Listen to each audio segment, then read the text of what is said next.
Sex. Got your attention? Stay tuned.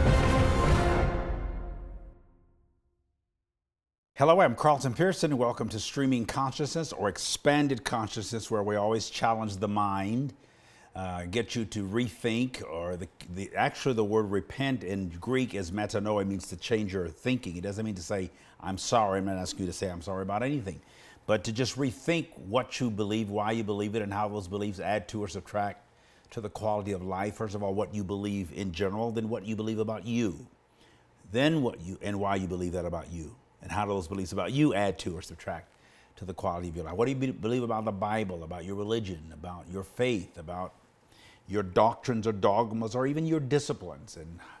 And why do you believe that about any of them? And how do those beliefs about any of them add to or subtract from the quality of your life? I'm 62 years old, and the last 10 years, I've always been a thinker. And I have a wonderful imagination of how things could be and how different I could be.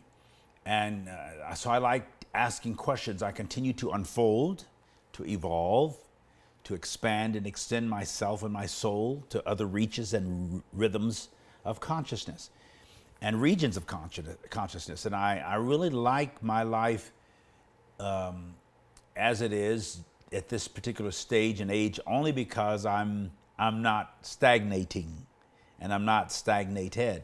And if I hadn't made some of the changes I made the last 10 or 12 years of my life, I may have been successful in another realm, in another way, but in my soul, I would have been lean and hungry and empty. So I encourage you to reconsider. In fact, that's probably why you're listening to me, because you may not agree with what I say, but you're curious about other ways of thinking. And that's all I'm trying to do. I'm not trying to convince or convert anybody to thinking the way I think.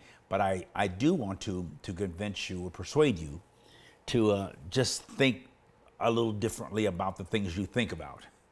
And I love the way the late Wayne Dyer says that when you change the way you look at things, the things you look at change. This series, and this is the third portion of it, when I'm talking about sex, sexuality, human sexuality, and homosexuality in the 21st century. Of course, we know that sex itself doesn't change in any way with the animal sentient of humans and of animal beings. Whether it's a flea or a goat or a baboon or a buffoon. I mean, people have sex, animals have sex, it's part of procreation. Now more interesting, recreation. And so I'm going to talk about, eventually I'm going to get down to homosexuality. It'll probably be the next one. A little bit in this one, and that'll take a couple. But I wanted to present. I think it's irresponsible to talk only about homosexuality without talking about human sexuality, because homosexuality is an expression of human sexuality, as is bisexuality, and just sex in general. The word sex is the English word comes from the concept of six, because on the sixth day, Western philosophy is that God created man and mankind, or humankind, Adama. That doesn't mean male, ish, or isha. It just means humans.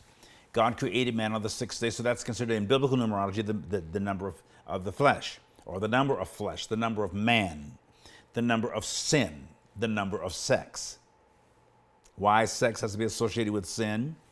The first commandment in the Bible is to eat any tree in the garden. First, the command is to multiply, to be sexually active. Genesis, for those of you who are into the Bible. And the command is also that you are free to eat from any tree or truth in the garden. So the two strongest drives in human beings is to have sex and the appetite to eat. There are other very strong ones, like wanting to be loved and to make love. And I don't just mean sex, but to be involved in relationships that count, whether that's familial, parent, siblings, domestic, or romantic relationships. We like both. Now, today I want to talk about the production and use of sexual fantasy and thought as an important part of properly functioning sexual desire. I often say sex doesn't happen between the legs as much as it does between the ears. What you're thinking before sex, during sex, and even after sex. The sensual, sexual, social, and spiritual sex. That's usually the kind that occurs in a marriage between two people who love each other. There is the sensual, the sexual, the social, and the spiritual intimacy that is so powerful. And the orgasmic expression in all of those four areas add to organic reproduction and growth. And a living organism, whether that's a marriage, a relationship, or a child, comes into being. And then you organize around that. The production and use of sexual fantasy and thought is an important part of properly functioning sexual desire. Some physical manifestations of sexual desire in humans, involve touching and licking and tongue, the body. That's very normal. We mostly feel uncomfortable about it because it's supposed to be very private. And yet, pornography is all over the world and billions of people watch it, usually in privacy. But sometimes people get together, couples even, and watch pornography. And of course, with the advent of with the internet, people don't have to go to brothels and go to bars or stuff. What do we call it? Girls' places, the guys' places. You can just find it on the internet, and that's a danger to many marriages because it causes emotional extramarital affairs. And then when one partner finds the other one is engaged in other forms of gratification, it's humiliating. And I've counseled many couples over the years who have dealt with various distractions in their marriage around what we call PMS, power, money, and sex. And they're somehow interrelated. The sex ain't gonna be right if the money ain't right. And how the power is distributed in the household does affect sexuality or sexual passion or drive or interest. So the conversation about human and homosexuality within the Judeo-Christian Bible goes back to the very beginning of human history, including the Pentateuch, which is the first 5 books of the Bible, the Jewish Bible. Included in that conversation is human sexuality, homosexuality, and something that seems as creepy as bestiality. It's actually mentioned in the scriptures as a form of sexual aggression or sexual gratification. I've never had any personal contact with anybody involved in that, but statistics show that it is alive and well today with a small percentage of the population. The Kinsey Reports on Sexuality is a book. There are really 2 books on human sexual behavior. Sexual behavior in the human male, that was in 1948, and sexual behavior in the human female, 1953, which is the year I was born. And there have been subsequent writings and updates on the book. Kinsey was a zoologist at the Indiana State University and the founder of the Kinsey Institute for Research in Sex, Gender, and Reproduction. It's more widely known as the Kinsey Institute. Here's what that book says on bestiality, and the Bible makes reference to it only once or twice in the book of Leviticus. The Kinsey Report rated the percentage of people who had sexual attraction. Now we're talking about human sexuality, and it involves homosexuality, bisexuality, multiple sexual partners, including evidently animals. I thought I would bring this in because it's part of the scholarship of what I'm sharing.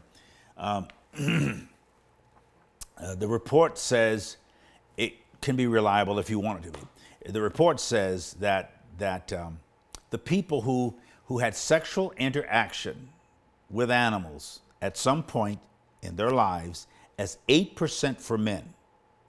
Now you can imagine what those encounters would be. Physical, it would vary. But it's 8% for men and 3.6% for women, and claimed it was 40 to 50% in people living near farms.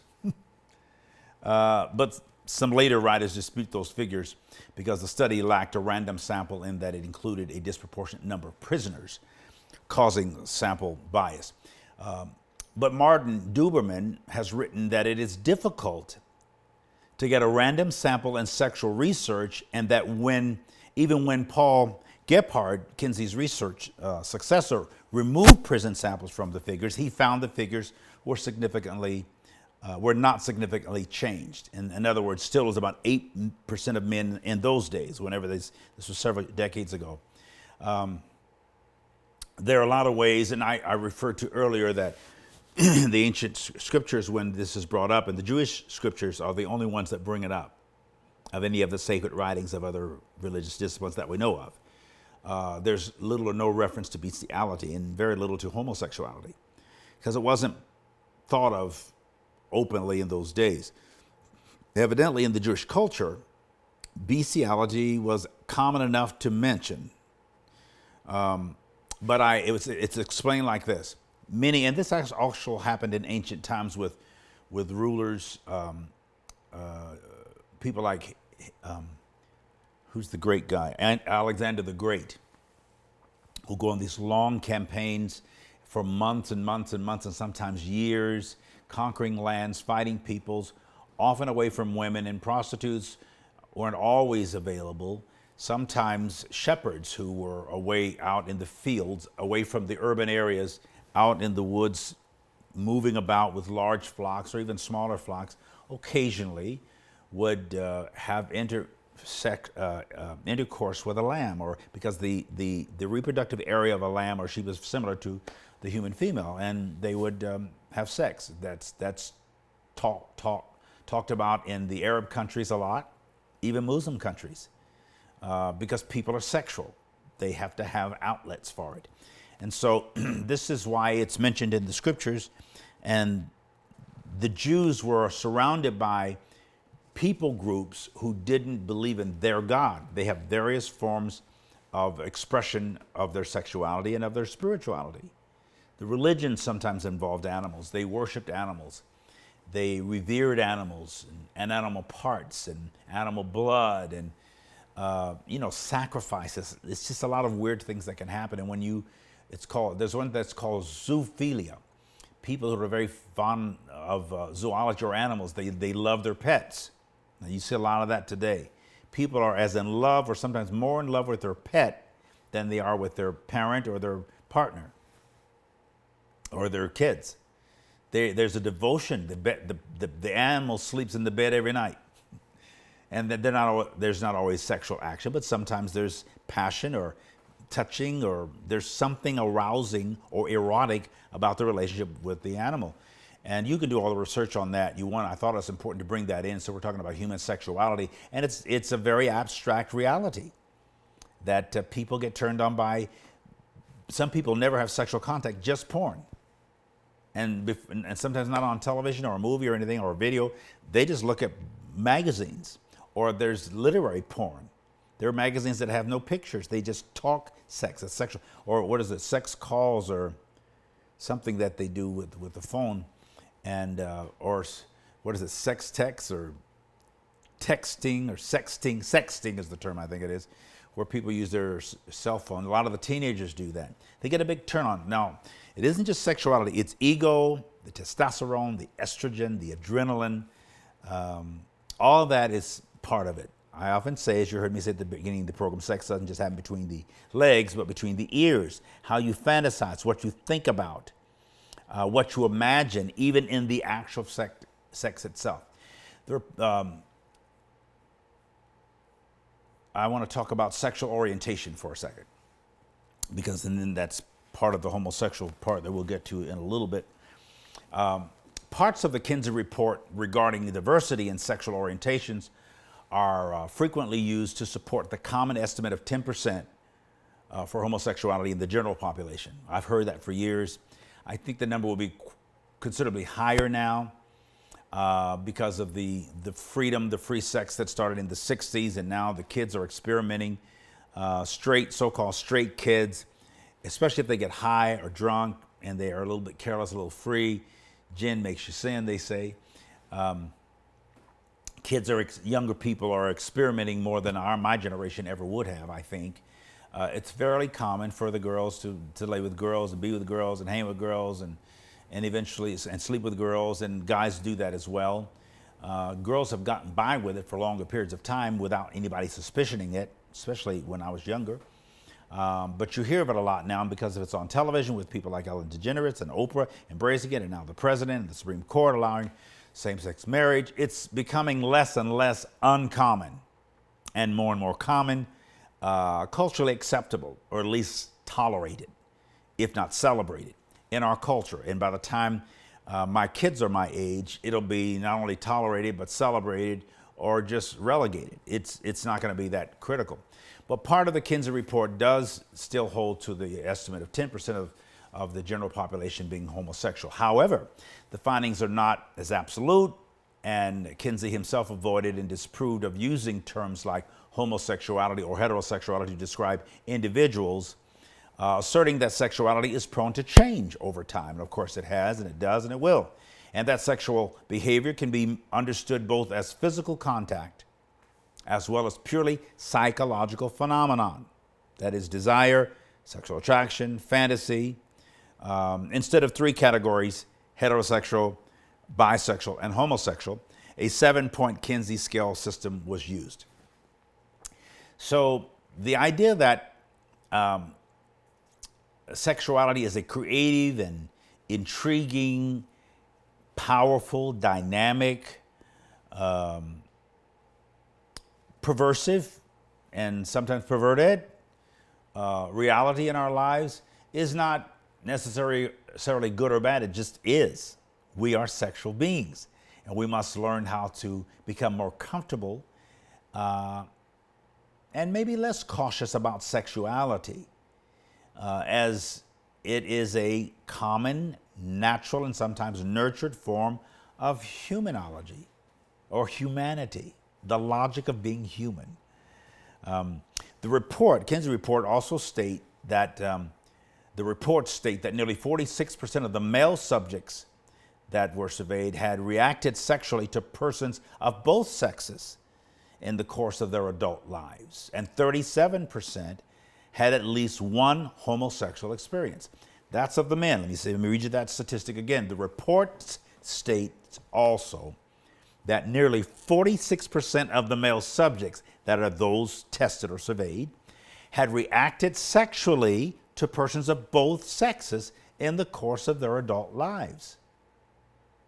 Now, most people are not going to admit that, but I think that's probably fairly common, because human beings, there's a very little difference. We're attracted sensually to physicality. Women compare hips and waist and buttocks and breasts, and they're critical of each other and critical of themselves, how they do their hair, their fingers. They study each other. Men don't quite as much, but we do. If somebody's muscular or tall, handsome, we notice it too. It's not always sexually, but it is sensually. You notice a good-looking man and a good-looking woman. You can be married, happily married, very engaged in your spouse or partner sexually and satisfied, and still notice a male can notice all other beautiful women, and several other beautiful men, or vice versa. So if you're honest with yourself, and most people are afraid to say, I look at men and women. I admire men and women like you admire trees and cars and houses, different kinds of houses, different shapes of houses, different kinds of plants, different kinds of foods. You admire and you can desire different kinds of food. You can desire different kinds of sexes or sexual experiences. The reason that it's such a taboo is because people are afraid to admit these things or identify them. Most speakers won't even do it because, well, I wonder, is he describing himself? I'm describing humanity. I'm probably describing you if it's an issue. Okay? 11 point, let me get the statistic because I'm sure you've forgotten it. Nearly 46 of the men, or the males, subjects that were surveyed, reacted sexually to persons of both sexes in the course of their adult lives, and 37% had at least one homosexual experience. What that would have been, we don't know. That doesn't necessarily mean it was full-blown sex, but it would have been some kind of encounter. You can imagine what that might have been. 11.6% of white males ages 20 to 35 were given a rating of 3 about equal heterosexual and homosexual experience response. Interesting. 11.6% of white males between the ages of 20 and 25 were rated 3 with regard to equal heterosexual and homosexual experience or response, that they responded at least sensually and probably sexually to both. I think everybody responds sensually to both, but not everybody responds sexually to both. But 11.6% of the white males said that had a rating of 3. Now, the study also reported that 10% of American males surveyed were more or less inclusively homosexual for at least 3 years between the ages of 16 and 55, in the 5 to 6 range, percentage-wise. Isn't that something? 10% of American males surveyed. I wonder what the females, we'll get to it in a minute. 10% of American males surveyed were more or less exclusively homosexual. That's that 10% figure. 7% of single females ages 20 to 25 and 4% of previously married females ages 20 to 35 were given a rating of 3 about equal hetero and homosexual experience. Did you get that? 4% of previously married females ages 20 to 35.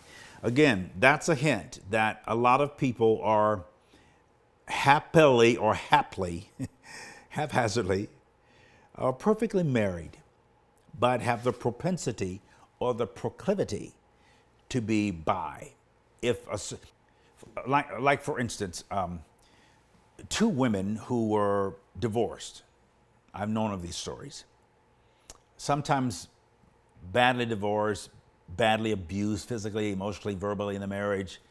They're out of money, they got the kids, the guys run off. The ladies, for economic reasons, move in. They exchange their emotional grief and stories. They pull their kids in the same house.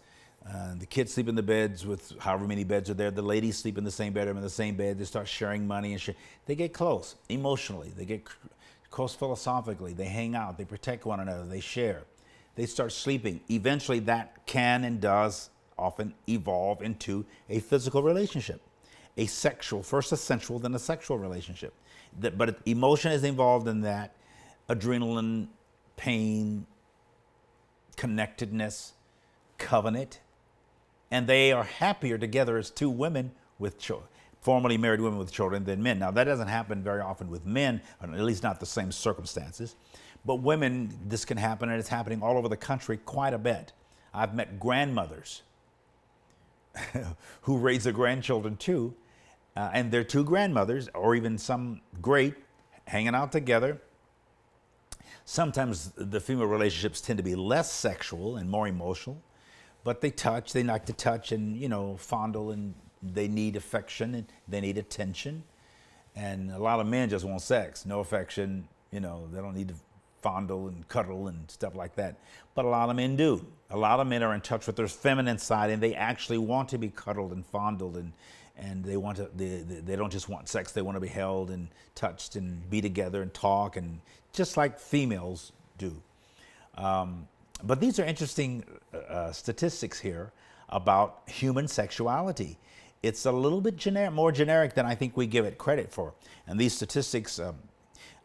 If they surveyed people who were not, you didn't know who you were surveying. You just surveyed randomly behind closed doors, no names were on them, and then the papers and documents were turned in with the report of how people voted about these and answered these questions.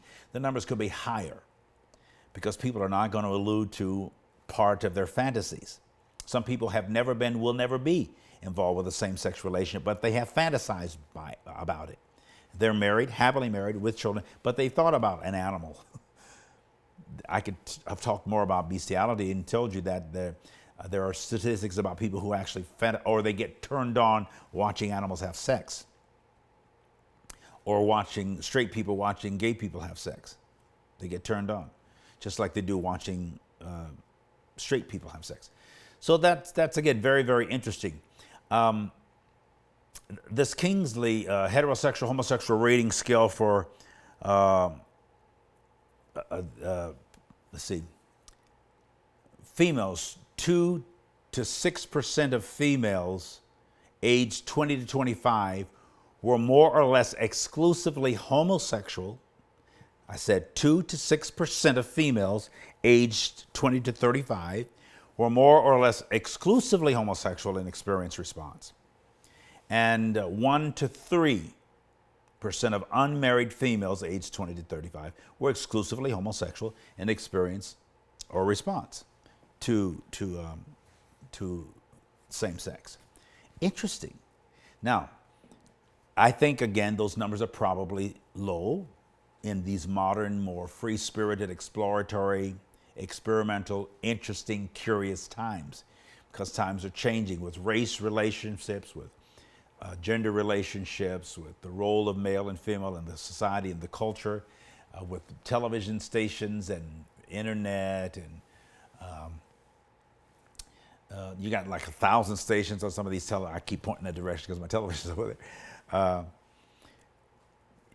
Cable television, there's just hundreds, and there's sexuality and sex and all the stories, the big movies, there's always some relationship between a man protecting a woman or going back to the woman, or whether it's FBI or espionage or mafia, there's always a relationship between male and female. And now there's a lot between male and female, but love or sensuality or sexuality is involved. It's part of the plot in all these movies, because that is such a huge part of the plot of our humanness, of us being human, and of our living life on this planet. Eating, laughing, loving, liking, and having sex. I was a little naive all the way up through college because I didn't realize so many people, even on a Christian campus, were having sex outside of marriage, and how many preachers and Christians and adults were swingers. And I'm a late bloomer when it comes to that kind of stuff. But now I'm 62, so that was 40-some years ago. I've learned a lot, and I'm not upset. I'm comfortable with this reality. In fact, I admire human beings being human, and I don't demonize it like I once did. I don't like chaos and anarchy. I think that's a threat to the stability of the culture. But overall, what people do on their own private lives, time and in their private lives, is their business. And I don't even want to know what a lot of people do. But of course, it becomes increasingly obvious. I want to talk just towards the close here about goddess worship, because this is an important point, and then we'll share more in one of the other lectures. The term venerable originates from the name Venus, as I told you in one of the other lectures. She's the Roman goddess of love and sexuality. Christianity is a Jewish religion that was organized by a Roman religion, who were sun worshipers, and that's why we worship on Sunday rather than the Sabbath, which was the Jewish form. We get the term venereal from the word Venus. We also get the word venerable from that word. In the ancient religion of Rome, prior to Christianization, one could say to their equivalent of a priest, or Your Excellency, the Venerable Bishop, they could say the venereal bishop, and be perfectly correct and not viewed as derogatory. Because temple priests and priestesses, or religious figures who believed in human sensuality, sexuality, and physicality as a form of divinity, that life came from genitals, that was the genesis, was in the genes or the genetics or the genitals, that was a part of worship.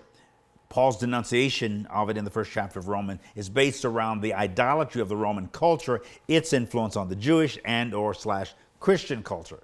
The Jews are always trying to avoid the gods and idols of their surrounding neighbors, and now Christianity is growing as a form of Judaism in this wider world, now moved from the Middle East into Europe, and they were more sensual and more sexual and more open and less prudish in the Greek culture. In the days of Jesus, Jerusalem was a Roman occupied country that was during the Roman Empire, preceded by the Greek Empire. There's been Egypt, Assyria, Babylon, Greece, Rome, or the Latin world, and then, of course, papal Rome. And now the Western world has a great predominance. So in the worship of the goddess Venus, sexual acts were expected, respected, and revered. It was just part of it. In many ancient religions, polygamy and incest were normal. And temple priests and priestesses like Rahab in the Old Testament, who happened to be a distant relative of Jesus, participated in elaborate sexual rituals. It was part of the culture. In some cases, orgies in the temples were common acts of worship and were considered highly spiritual. I'm quoting right out of my book, God Is Not a Christian, where I have this whole chapter on sexuality. To these people, life not only originated in the spiritual genesis, but from physical genitals. Both were revered. So Paul said they worship creation more than creator. But it was part of the line of thinking for that day and that age. We like to sexualize it and demonize sexuality, human or homo, and we shouldn't. What you make the issue, you make the idol. We should relax. And in this, and especially as you want to reach and become relative in this wide, we don't need to become relative. We need to come out from among them and be separate. That was totally in reference to coming out of Judaism and the old legalistic way. If you study that passage in its context, and I'm talking about coming out from among sinners, because who isn't one, based on your religious presuppositions? I love you. I care about you. Thank you for listening. Thank you for tuning in. Thank you for being daring and caring enough to listen and learn. Again, I don't expect you necessarily to agree, but I do expect you to listen and think and rethink and then think again and see if it expands the reach and rhythm of your consciousness and gives you a more fulfilling life. You could still love God if you follow Jesus as I do, love the Holy Ghost, enjoy worship, enjoy the scriptures, and I teach from them, but I also don't take them always literally, even though I take a lot of them seriously. We got a lot to learn. This is a new day, a new way, new wine, new wineskins. Carlton Pearson. We'll see you again next time.